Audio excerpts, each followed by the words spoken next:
don't think the government, our governments have seen agric as a very important tool. That's how I see it. For the last 27 years that I've been farming, they've stood here and we've watched all the investments going into farming, the credit and so on, reduced to a minuscule portion of our investments. Aid, aid, aid, yet more aid at very high price. When you look at it, what is running today in Ghana and in most African countries really is dressed up colonialism.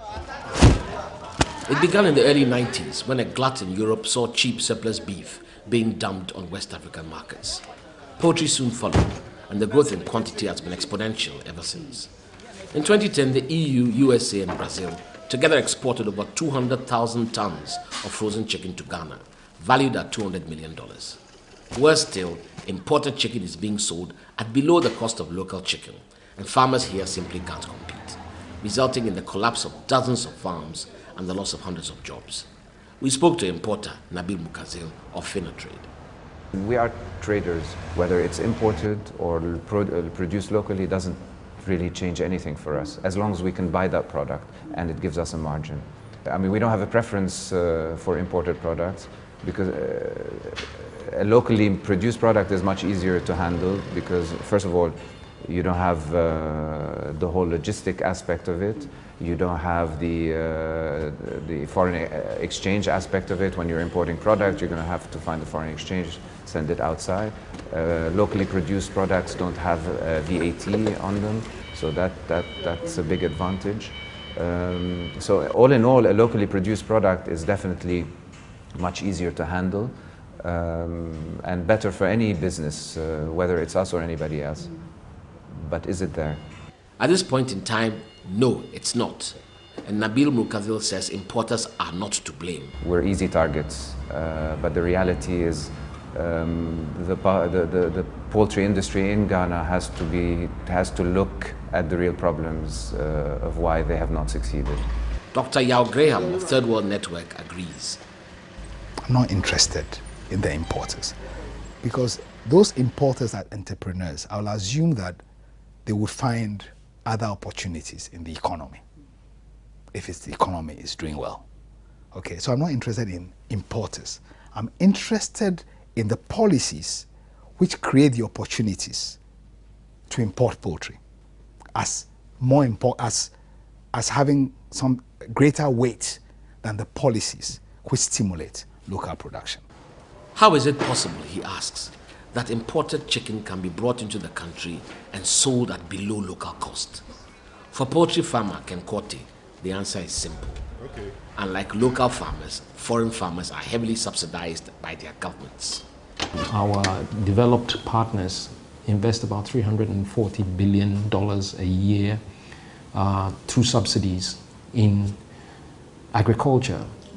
And that's a capital base that is very difficult to compete with when you're looking at it from the perspective of developed versus underdeveloped or developing countries. They get subsidies for keeping land out of production. They get money for things which are in surplus are bought by the government, okay, and so on and so forth. So once those surpluses are bought, a way has to be found to let them go. In the US, for example, I mean, the amount of subsidy given to cotton farmers was more than the export value of all cotton produced in West Africa. Add to this the issue of import duty or tariffs. In Ghana, a mere 20% tax is levied on imported chicken, which makes barely a dent in its landed price. And the final nail in the coffin is the high production cost farmers have to bear. Charles Otu, General Manager of First National, picks up the story. If you look at what simple reason have affected all of them, you will say that is the cost of money. Interest rates in Ghana far exceed the international norm. A farmer in the USA, for example, borrows at 4%, while their Ghanaian counterpart pays anything up to 28%. Besides, loans are difficult to get because banks see agriculture as high risk. Basically, say for poultry, you will appreciate the fact that the initial investments by the promoter itself is huge because of the land acquisition, what he has to go through with the preparations, and the equipment that they even bring in for the processing are specialized equipments. For such huge investments, what kind of collaterals do they have to support those investments? And if you look at also the competition and the fact that the imported ones are much, much cheaper, then you say that even if you support and they are able to produce, the marketing then becomes a problem. So the risk is very high. Risks that don't exist in the exporting countries. They have mechanisms that are laws. And if their poultry prices start falling below a certain price, those mechanisms will kick in to protect their industries. So it's well understood the risks you are taking, and of course, the investment will follow suit. While foreign farmers receive substantial support from their governments, farmers here receive none. As individuals or investors themselves, they put in everything. When they bring in the feed, they bring in the insecticides or whatever, they pay duties at the port. We don't even give them any tax incentives. And it's a huge problem.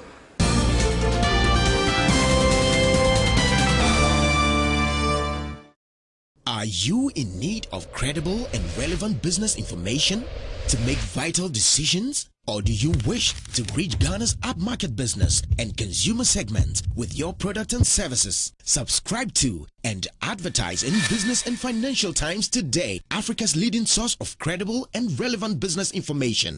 For enquiries, contact 021-785-3667 or visit www.thebftonline.com. Serious about internet? Serious about speed? Choose a package that suits you. Get your Mega Data vouchers from iBurst Africa now. Available from only 5 Ghana cedis. Spend more time online with Mega Data and pay less for serious speed. Mega Data vouchers are valid from 1 to 30 days from date of activation, and for vouchers of 35 Ghana cedis and higher, unused data can be carried over to the next month if you top up within the 30-day period. You can switch to the Mega Data fixed package deal if you're already an iBurst Africa customer, or obtain a modem now at a reduced price and benefit from this incredible offer. Mega Data, the package that suits you. Brought to you exclusively by iBurst Africa. The Mega Data vouchers are available from any of our outlets. Serious speed, serious value. iBurst Africa, serious internet. Sometimes you turn, twist and struggle to find solutions facing your business, but you'll soon find out that life can be a lot more fun if you find the right bank with a passion for solving financial problems. Trust in the Trust Bank. Join the TTB family today and experience a rare passion for performance, a passion for quality service delivery, and a passion for perfection. TTB, passionate solutions. Count on the Trust Bank.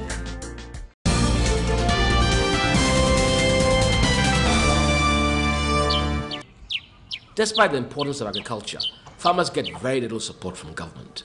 Alhaji Akate, owner of one of Ghana's biggest poultry farms, recently built a state-of-the-art hatchery.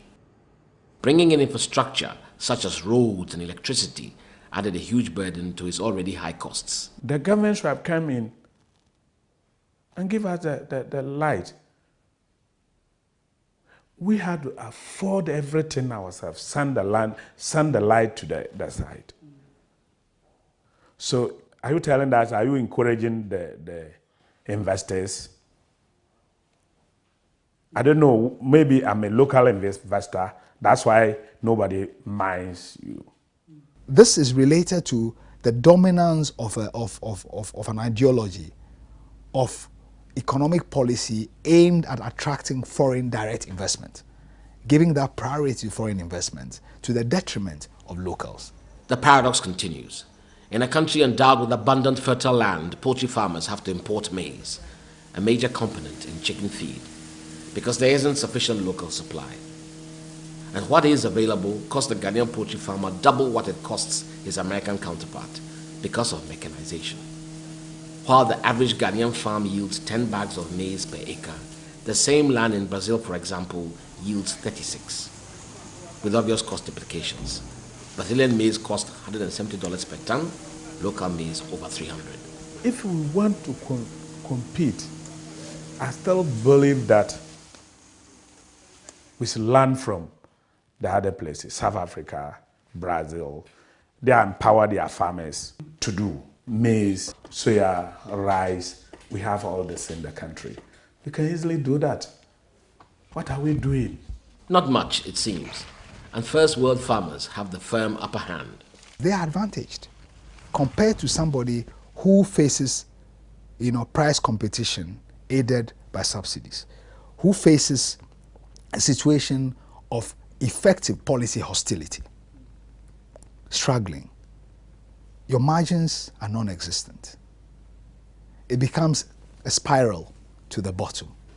You cannot get those financial returns when you have an imbalance that is unjust. One side is allowed to, do all these sorts of things that support their production systems, and one side is not allowed to and told, go out there and compete.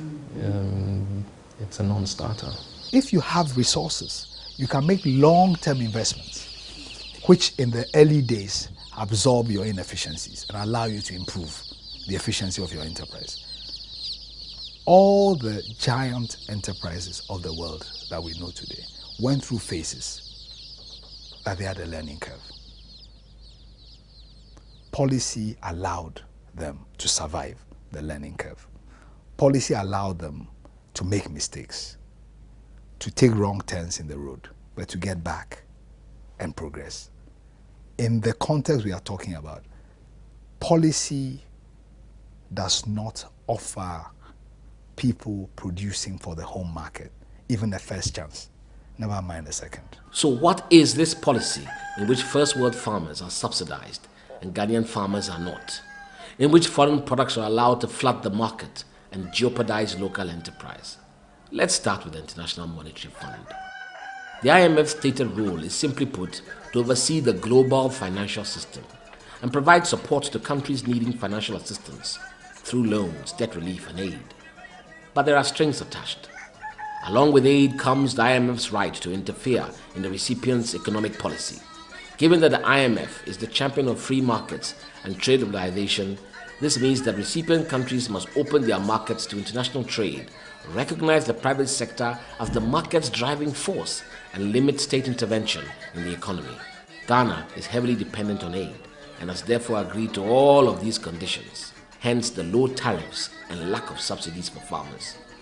Those are the rules, but the farmers aren't buying them. It contradicts the sovereignty of a nation,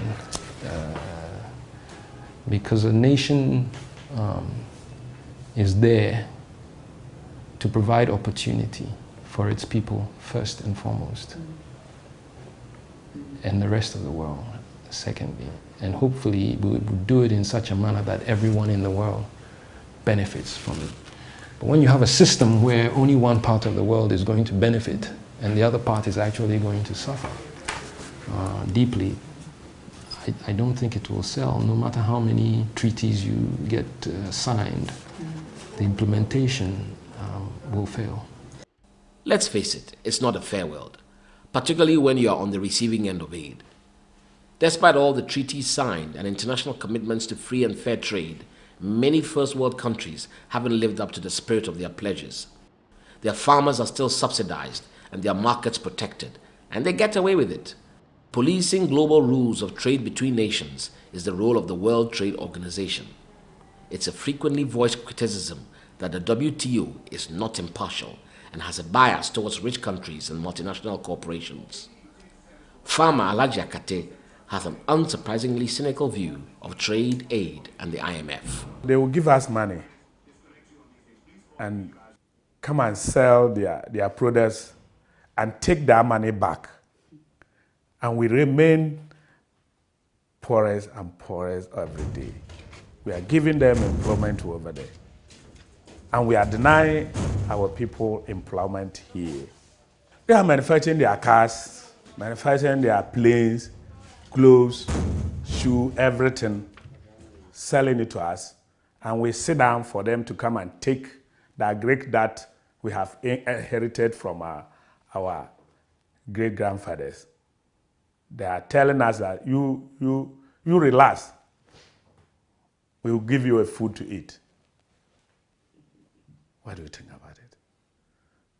And we just said that yes, we will relax. This is man of God. We carry the sack. This is the what we do for living. But we are asking the authorities of the nation to use the money wisely. All the time, the tears is going in there. Tears is going in there. We have to one day to take a bold decision for us to be able to move forward.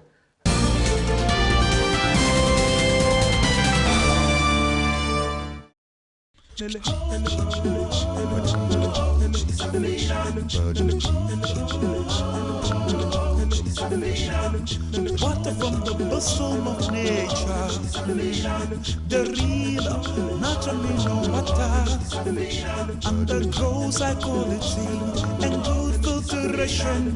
Check the looks, and stylish and trendy, fresh and cool, natural mineral water, deep down from the bosom of nature. It's fresh and cool and nice. The real natural mineral water. Get your refreshment from the real natural mineral water. Safina, the real natural mineral water. You gotta know it. It's electric. Think you can't hold it. It's electric. But you know it's there. Here and there and everywhere. Do you know what these buildings have in common? Tropical cable, Topapa Preco. It's electric. Think you can't hold it. It's electric. Labadi Beach Hotel, Ghana's finest.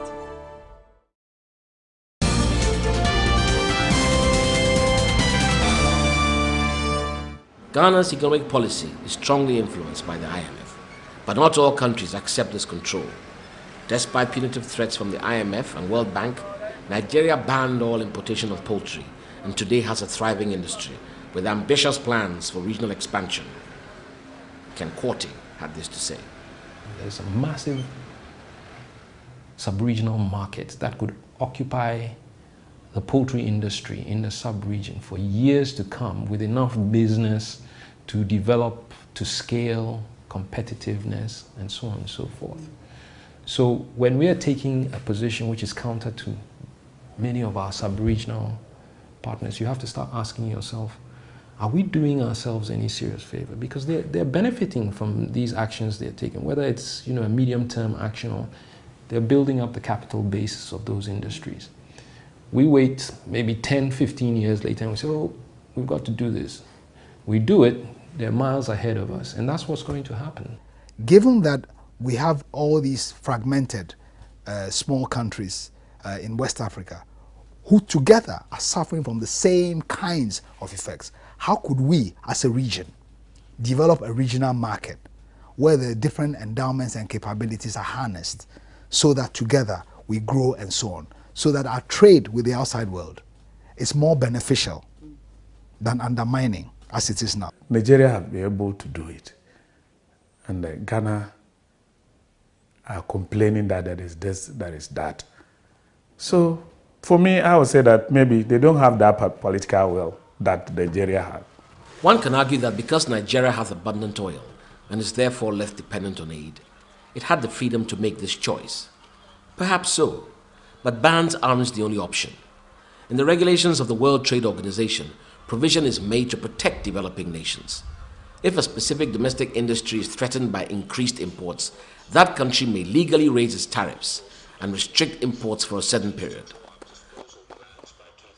Armed with this information, the Poultry Farmers Association petitioned government in 2003 to raise import tariffs from its current 20%. We wanted a staged tariff reduction from the peak of 100% over a certain number of years. I think we worked it over a 10-year period, which would give us the space to build up our industries, develop them to a level where hopefully we would be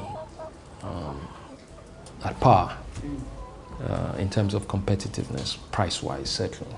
It was done by effective advocacy to the legislature, and of course then with the support of the executive at that time, and it was passed as a law of our land.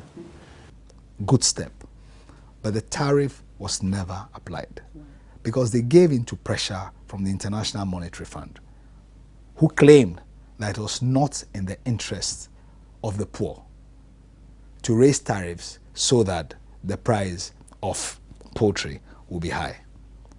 So using a kind of a cynical anti-poverty argument, but they were basically making a free trade argument, dressed up as a kind of a defense of the poor, because the IMF has never had the poor as its primary concern.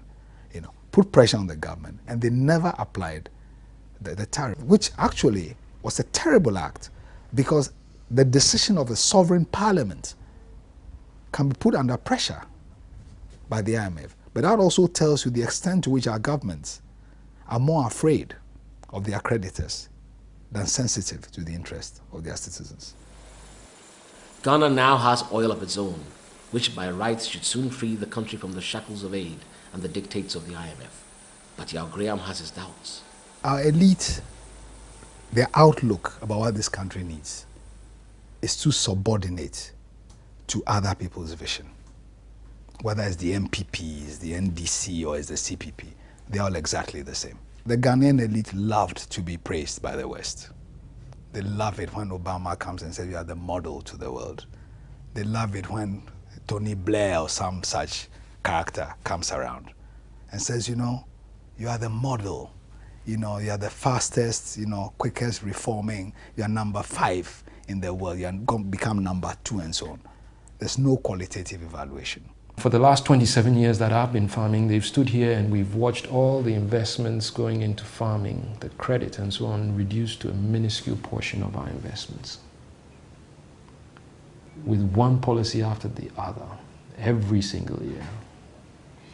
You have to sit down and say to yourself, what exactly are they saying? They seem to be speaking out on both sides of their mouths. They haven't implemented any policies that would make it encourage people to invest in agriculture.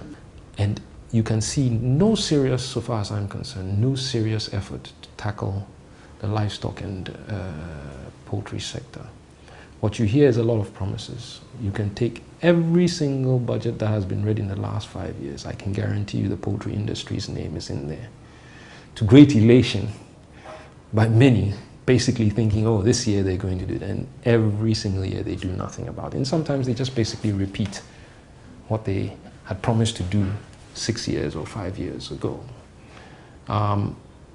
Well, you can get away with it for a certain time. As the old adage, you can fool some of the people some of the time, but you cannot fool all of the people all of the time. And I think politicians are going to have to start realizing that very soon their utterances are going to so destroy their credibility. When they finally do come up with a plan, they may not get anyone who has any confidence or trust in them to support their programs. Alhaji Akate has the final word. We need the government cooperation. And if they want to do something for agric, they should sit down with the farmers. They can just decide everything and dump it on us. It will be better for all of us, for the country, to stop importing everything. I strongly believe that the farmers have sacrificed for this country for a long time, and they are continuing sacrifice for this country, and nobody is recognizing these farmers. That's why the young ones, though educated ones, don't want to go there. It will come to the time that if we didn't sit down and do something about this, it will come to a time there will be no local farmers. And we will import everything, including plantain, cassava, and come and eat it. You'll see what will happen. The country will collapse.